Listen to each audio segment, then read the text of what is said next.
Throughout the years, Adam Sandler has made some questionable movies, and rightfully so has garnered hate from critics. There have been some movies recently that actually show people that Adam Sandler can still make a film. Though to many film enthusiasts, Grown Ups is not one of these films. This is because many of these critics watch Grown Ups in the wrong way. The best way to enjoy a movie like this is to either watch it with a group of friends and family, or inebriated, or both. Many reviews I've seen of this movie consist of just one dude reviewing the movie like he would review any other movie. Reviewing Grown Ups this way will lead to many frustrations. This isn't a movie for critics, and Adam Sandler has stated this many times. This is just dumb fun with no consequences, and it brings me nostalgia of when I was a kid just having dumb fun and not worrying about girls, school, or work. And the only care in the world was if we had enough Capri Suns in the fridge. You know, simpler times. I feel like growing up brings on so many new levels of complexity and seriousness that we ourselves create. So what is wrong with a movie trying to teleport you back to a simpler time in your life? Well, let's talk about them. I've found 3 main arguments that are universally agreed upon between these critics. And those arguments are that 1, the jokes aren't funny, 2, the writing and story is non-existent, and 3, this is really just a setup for a bunch of rich actors to go on vacation.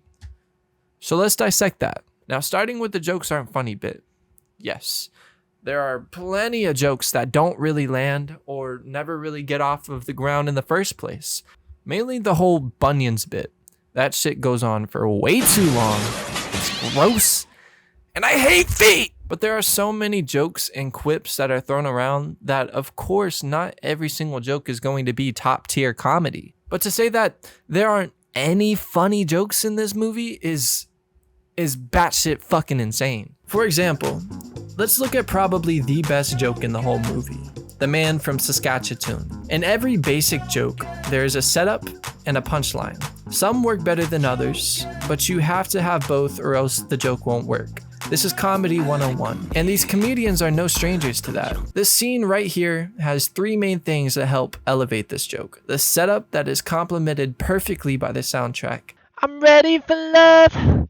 Oh baby, I'm ready for love. The unexpected punchline and the reaction to that punchline. Now, leaving movie land, this scenario of this joke is weird. Like, why the fuck is a man posing in a kiddie pool with kids around, and why are married women trying to provoke said man? However, we are in movie land for this scene, so I will stay in movie land as well. As the women catch the man's attention, he begins to walk to them like moto moto. It's in slow motion, it's provocative, and the song enhances this mood very well. As a viewer, you are unsure of what is about to happen next, but the one thing you do know is that this man is a fucking Chad. So why not completely dismantle this thinking with the punchline and make him sound like a chipmunk?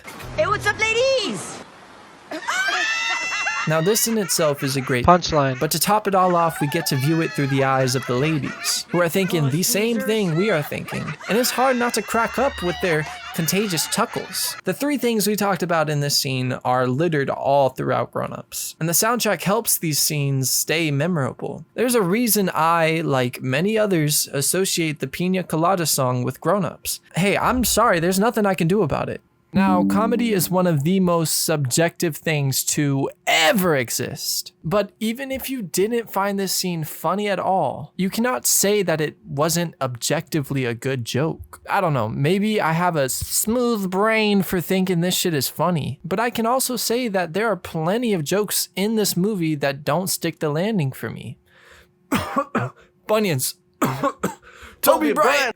So while not every joke lands in this movie, there are enough that do. And especially if you're watching it with a drunk dad and a drunk uncle, like I was earlier this week, their hysterical reactions can even elevate the fart jokes. The next argument is the weak writing and non-existent story. Okay, I'm not gonna fight anyone on this. There isn't really a great story to follow, and there are plenty of plot holes in the movie, like Chris Rock sucking at basketball but being on the starting lineup of the championship team, or how the coach has no family that can speak at his funeral and only wants Adam Sandler, a member of his championship team 30 years ago, to speak, or that they would ever let somebody do this on their ride. Like, this is a lawsuit and a half. I'm sure CinemaSins would have a blast nitpicking this movie because there is a lot wrong with it. I'm not denying that. But people seem to just completely gloss over what this movie does well. For one, I believe there isn't a single bad performance in this movie. Everyone knew what they were signing up for, and their expertise in comedy and acting can make mediocre writing sound good. I believe the two standout performances came from the two older actresses, Mama and Gloria. Mama played such a great character and never failed to make me at least crack a smile every time she was on screen. I'm not gonna have any hamburgers. I'll take some meatloaf, some calzone, put some marinara sauce on the side, please. And Gloria plays this thankless punching bag of a role with such ease and has the best line in the movie. This line comes towards the climax where everyone is angry at each other and she cools them all off by saying some gangster ass old head shit. In life, the first act, always exciting. The second act, that's where the depth comes in.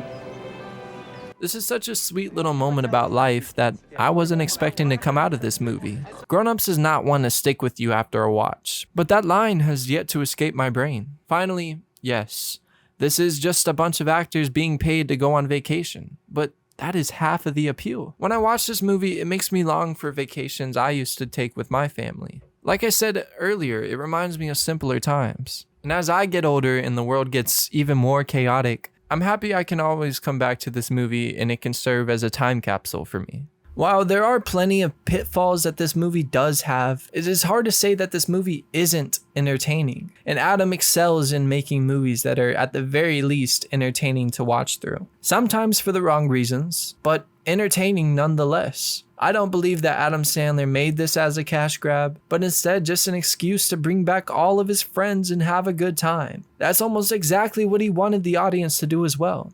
I used to have this mindset when I was younger where I only wanted to watch the best of the best when it came to movies, because settling for anything less made me feel like I was wasting time. Looking back, this is such a stupid way to watch movies, because you won't know what is the best for you if you don't go out there and watch the damn thing yourself.